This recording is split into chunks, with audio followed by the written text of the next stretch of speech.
Edward, Gordon and Henry.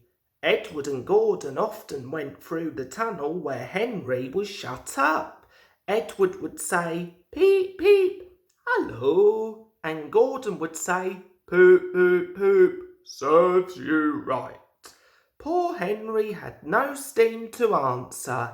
His fire had gone out. Soot and dirt from the tunnel roof had spoilt his lovely green paint and red stripes. He was cold and unhappy and wanted to come out and pull trains too. Gordon always pulled the express. He was proud of being the only engine strong enough to do it. There were many heavy coaches, full of important people like the fat director who had punished Henry. Gordon was seeing how fast he could go. "Hurry, hurry, hurry," he panted. "Trickety-trot, trickety-trot, trickety-trot," said the coaches. Gordon could see Henry's tunnel in front. "In a minute," he thought, "I'll poop, poop, poop at Henry and rush through and out into the open again." Closer and closer he came. He was almost there when crack! He was in a cloud of steam and going slower and slower. His driver stopped the train. "What has happened to me?" asked Gordon. "I feel so weak." "You've burst your safety valve," said the driver. "You can't pull the train anymore." "Oh dear," said Gordon. "We were going so nicely too. Look at Henry laughing at me." Gordon made a face at Henry and blew smoke at him. Everybody got out and came to see Gordon. "Humph," said the fat director. "I never liked these big engines. Always going wrong. Send for another engine at once." While the guard went to find one, they uncoupled Gordon and ran him on a siding out of the way. The only engine left in the shed was Edward. I'll come and try," he said. Gordon saw him coming. "That's no use. Edward can't pull the train."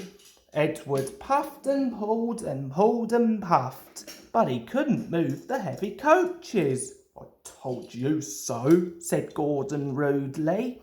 "Why not let Henry try?" "Yes," said the fat director, "I will."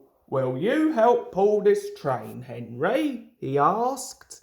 "Yes," said Henry at once. So Gordon's driver and fireman lit his fire. Some plate layers broke down the wall and put back the rails, and when he had steam up, Henry puffed out. He was dirty, his boiler was black, and he was covered with cobwebs. "Oh, I'm so stiff, he groaned. "You better have a run to ease your joints and find a turntable," said the fat director kindly.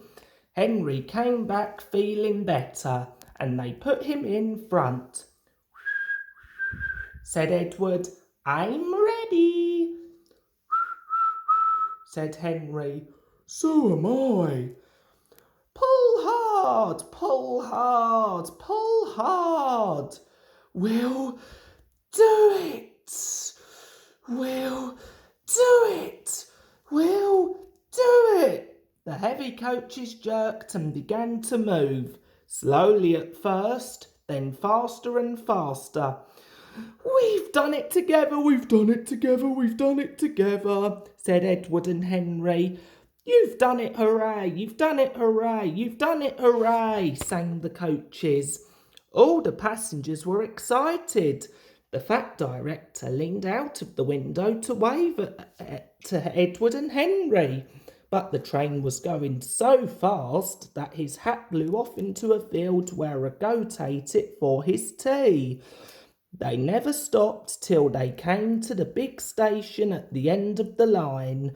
The passengers all got out and said, "Thank you," and the fat director promised Henry a new coat of paint. "Would you like blue and red?" "Yes, please," said Henry. "Then I'll be like Edward." Edward and Henry went home quietly, and on their way they helped Gordon back to the shed. All three engines are now great friends. Wasn't Henry pleased when he had his new coat? He is very proud of it, as all good engines are. But he doesn't mind the rain now, because he knows that the best way to keep his paint nice is not to run into tunnels, but to ask his driver to rub him down when the day's work is over.